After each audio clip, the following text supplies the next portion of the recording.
2 times each year, we assess the progress on our national development goals and consider the key issues. One of our main goals, which we always speak about, is increasing the quality of life of our citizens, increasing their incomes, especially for those who live on very modest means. That is, our key goal is to reduce poverty. The number of people in such a situation was 12.9% in 2012, but now, based on last year's results, it was down to 11%. But the progress is insufficiently fast. The inflation is higher than last year, but it is going down. And now we have set the objective of reducing inequalities. To that end, we have implemented a number of measures. We have indexed the pensions and the minimum living pay, which is now higher than before, higher than last year. We have expanded the coverage of support measures for families with children. Monthly payments are now provided to families starting from a pregnancy and up to the children's 19 years of age. Social contracts are very important in reducing inequalities. Almost 1 million citizens are now taking part in such programs. As of last year, it's important to see such contracts provide people with opportunities to launch their businesses or find meaningful employment. The regional governments need to see to that. And I'd like to ask our colleagues from the National Front and from the Accounts Chamber to make sure that this is happening. We have worked on the construction of kindergartens and other preschool facilities. The objectives have been largely met, but some regions still have problems with kindergarten accessibilities, especially in new build districts with a lack of infrastructure. Of course, we need to provide infrastructure for people so that they can live comfortably. Otherwise, parents are forced to drive their children to a different part of the city. New build districts are places where many young families live with small children, and their plans to have children or not often depend on the state of infrastructure in their districts. Great attention is being paid to the renovation of schools, and 674 schools have been commissioned, including new schools. Thousands of buildings will be renovated, and 64% of those are schools in rural areas and in small towns. And that is just as we agreed, because we have said that the priority area should be developing rural parts of our country. 2,967 teachers went to teach at rural schools under support programs. And expansion of support programs for rural schools in terms of providing libraries and cultural centers have been announced. Museums and other similar facilities are also being developed on different levels.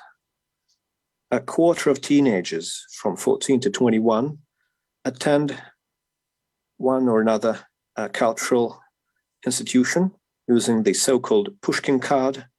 Culture has become more accessible. It has become accessible in digital form. Digital libraries and digital museums are being provided. Our healthcare workers are highly professional in fighting the pandemic. We are seeing concrete results of their work. And I'd like to note that in the second quarter of this year, we've seen a reduction in mortality to 2019 levels, to pre-pandemic levels. And the life expectancy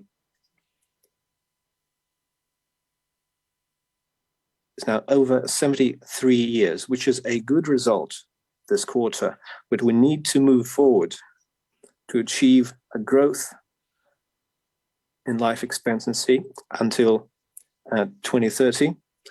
It needs to be increased to 78 years, and this can only be achieved if we provide comfortable conditions for our citizens. And support programs and programs to fight diabetes and hepatitis C are also necessary. And these programs are being implemented, but colleagues, please note that they have not been launched to the full extent. Last year has been successful in housing construction. 92.6 million square meters of residential areas have been commissioned, which is more than planned. A record amount of housing loans have been issued, including through state programs of mortgage support. And more projects are being implemented to provide a comfortable urban environment. Over 17,000 public spaces have been renovated. Such projects are especially important for small and historical cities. In St. Petersburg, there is an especially intensive example of such work.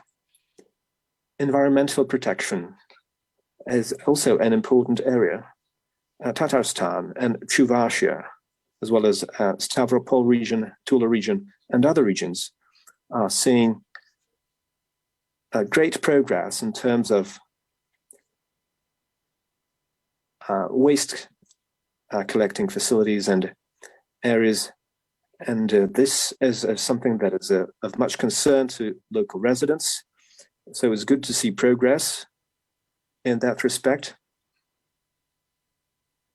And the dumping site in Chelyabinsk, which used to be the biggest of its kind, was recultivated and turned into an urban space. And it has already hosted sporting events, which is, of course, a reassuring thing to see. But there are many things to be done. Colleagues, as we all know, there is now a deliberate campaign of not only limitations, but shutting us off from high-tech products from overseas. And this is now a campaign that is global in scale. High technologies are the basis for any modern state's development, and they're trying to stifle Russian development. And it's a great challenge, but we're not only not going to surrender, and we're not at a loss, and we're not going to roll back decades, as some people say, but we're mindful of the great scale of challenges before us, and we're going to look for new solutions and to use the existing sovereign resources and domestic companies' potential. We all know how hard this can be, and we know that we cannot be isolated from the world, but we're not going to be isolated. You cannot just encircle a country and erect a great fence on someone in the modern world. But it just means that we will have our priorities. And one of such priorities is developing so-called cross-cutting technologies, as they have a great influence on the economy. And we need to ensure that breakthrough products and services can be realized using sovereign means. The key participants of such projects are large Russian corporations, and the government has started its support for such companies in 2020, and positive results have been seen, and especially as regards quantum communications. And Rosatom has shown some results in composite materials. But of course, there is still much to be done. 5 out of 13 areas are not being implemented. And in other areas, we've seen only 20% of targets. And of course, those targets are not to be reached this year. And we've seen some progress in the areas where Rostec is responsible, and there's still insufficient progress. Of course, our colleagues will say that there's not sufficient funding, but look at this. We have 5G network expansion programs, and we have a project to develop microelectronics, which had to be reset fully last year. And I think it is necessary that a vice prime minister needs to be appointed to each of those areas. And of course, Mr. Belousov is now responsible for the whole set, but I think that others need to be responsible. And I think that every deputy prime minister needs to have a sector to oversee based on the current requirements of our economy. And implementing these high-tech projects and developing these high-tech areas, like we had with microelectronics, is, I think, also necessary. So I think the work will be accelerated in the near future. And we cannot only count on state companies. Of course, we have a market economy. So we need to involve private businesses in developing the cross-cutting technologies that we need. The second area is a broad digital transformation that needs to be implemented on a great scale in each of the sectors. Digital technologies need to be introduced in every sector, from plants to households. 11 areas of digital transformation have been outlined, and they all need to contribute. Every sector needs to reach digitalization targets by 2030, and they also need to be accompanied by the creation of domestic software products. Many Russian high-tech startups such as Yandex and Ozon were developed while attracting resources from Western markets. And the Russian financial system was not ready to provide those resources at that time. It wasn't prepared to provide financing to companies without big incomes or physical assets. And Ozon has had losses for about 20 years running, but they have 0.5 trillion rubles in the trade volume last year. And this year, it can go over a trillion. So this is something to consider. And these companies have relied on Western financing, which is now problematic. So, of course, we need to create some mechanisms domestically so that companies may have the capital they need to develop. So I expect the Ministry of Finance and the Bank of Russia to provide concrete proposals. And the fourth area is increasing the training quality for IT engineers.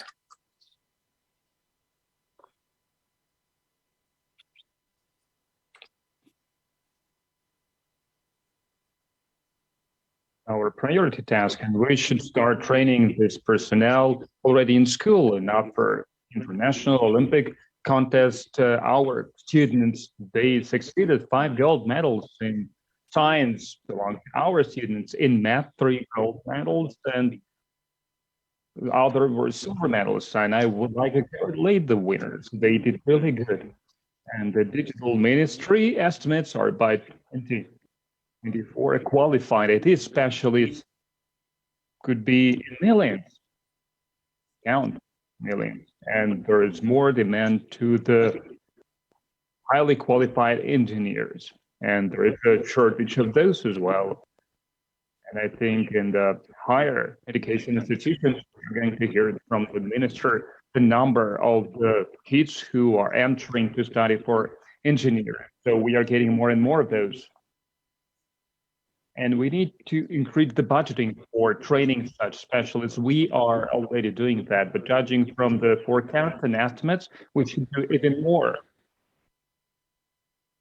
We should expand the programs to develop lab equipment, to maintain student campuses and dorm buildings. Their colleagues today, I would like to hear in detail reports on each of these areas, each of the fields, but I don't want to hear about what has been done on paper only, just some technical things. Strengthening regulations, decrees, laws, approving all kinds of documents, all kinds of paperwork. We are the only ones interested in this. We need clear decisions that could be put in practice in the near future, to be implemented soon. So let's work in this vein today. Please, the floor is given to Mr. Belousov.